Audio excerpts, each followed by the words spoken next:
Bonjour à tous et bienvenue dans ce nouvel épisode de Rencontre avec.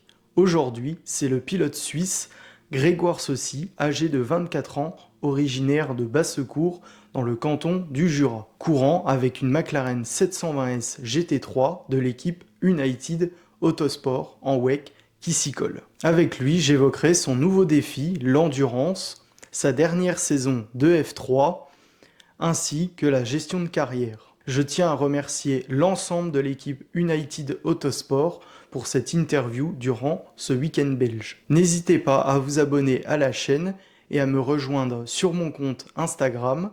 N'hésitez pas non plus à laisser un commentaire sous cette vidéo, ce sera un plaisir d'échanger avec vous.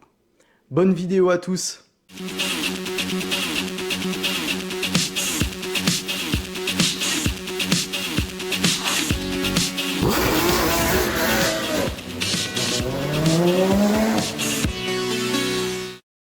Première question, cette année tu as un programme en LMP2 et en LMGT3.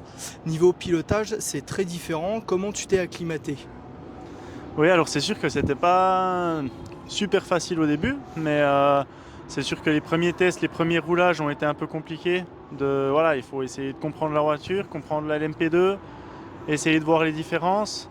C'est deux voitures qui sont quand même assez différentes. Le poids est différent, donc voilà, les freins sont différents. Il faut vraiment s'adapter aux deux voitures. Et puis ensuite, c'est sûr que de passer d'une voiture à l'autre, eh ben, au début, ça a fait un petit peu bizarre. Il fallait un peu changer la tête entre LMP2 et LMGT3. Mais ensuite, ça va.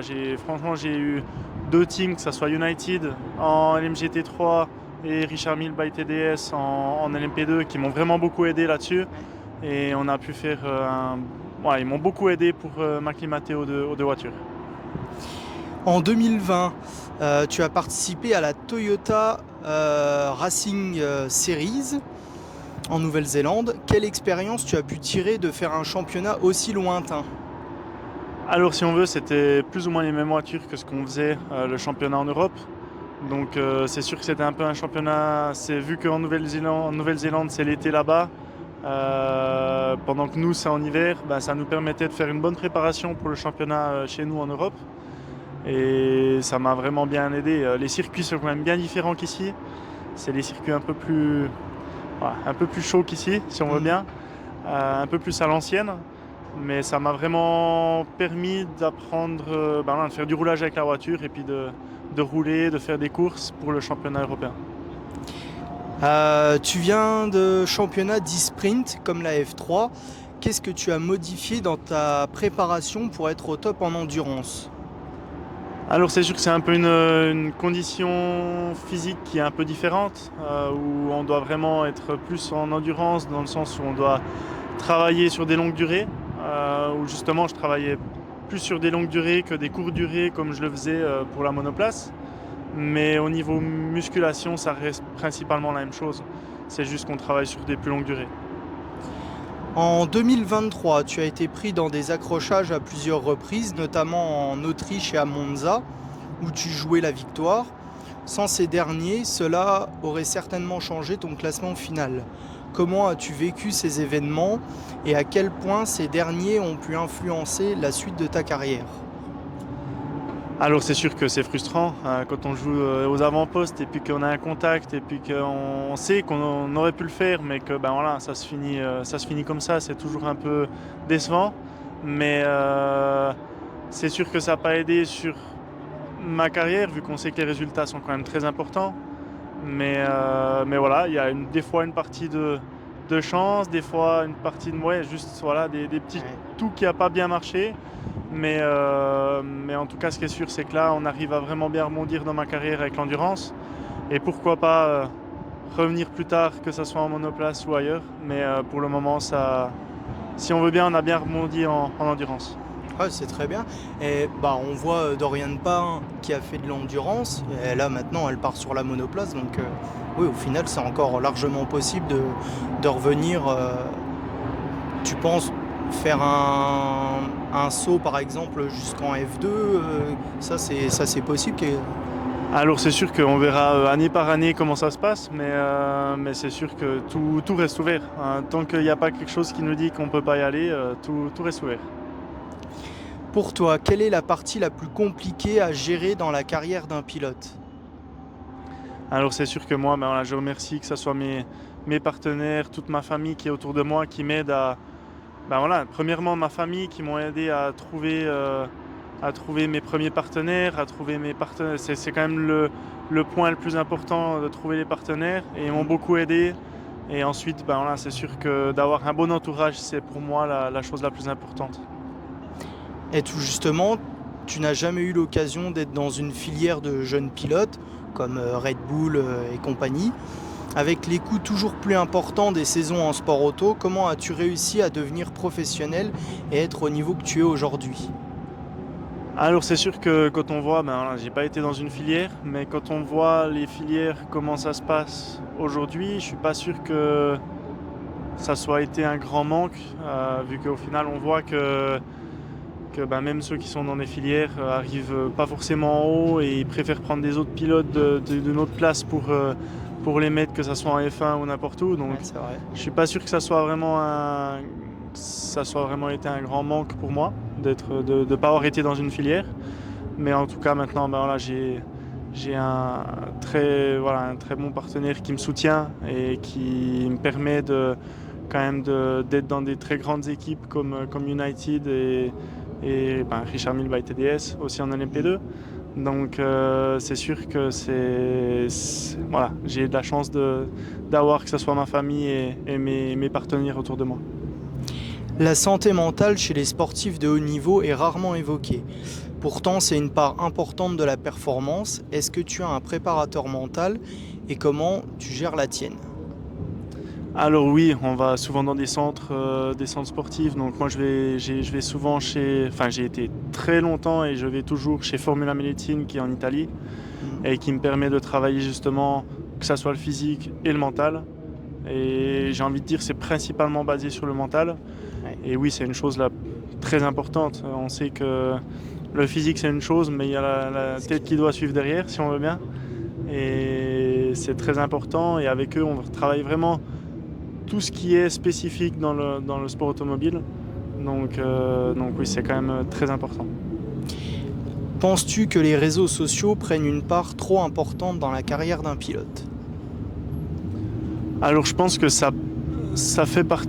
C'est une chose qui est très importante dans la vie ouais, dans la carrière d'un pilote. Mais si on veut bien, c'est quand même, j'ai envie de dire, c'est pas ça qui doit faire qu'on arrive en haut. Ouais. Ce qui fait qu'on arrive en haut, c'est qu'on soit vite sur la piste, qu'on soit travailleur, qu'on soit tout ce qu'on veut.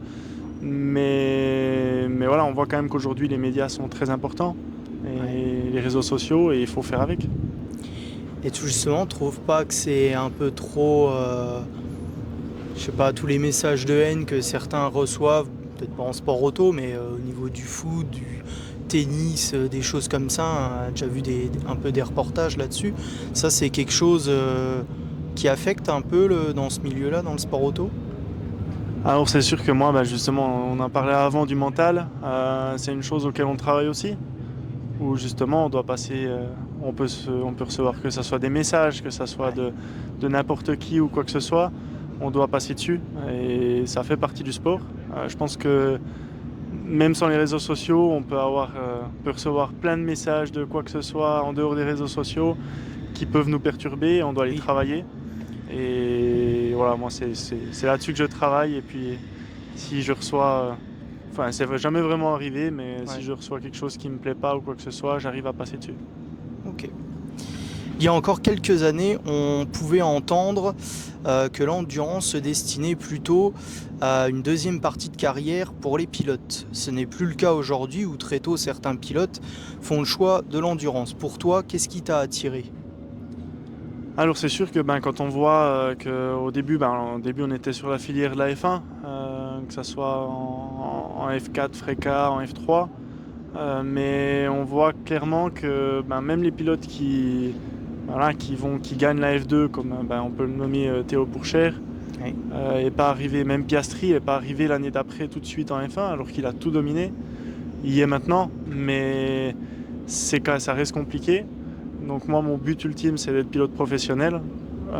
Donc être pilote, être payé pour rouler.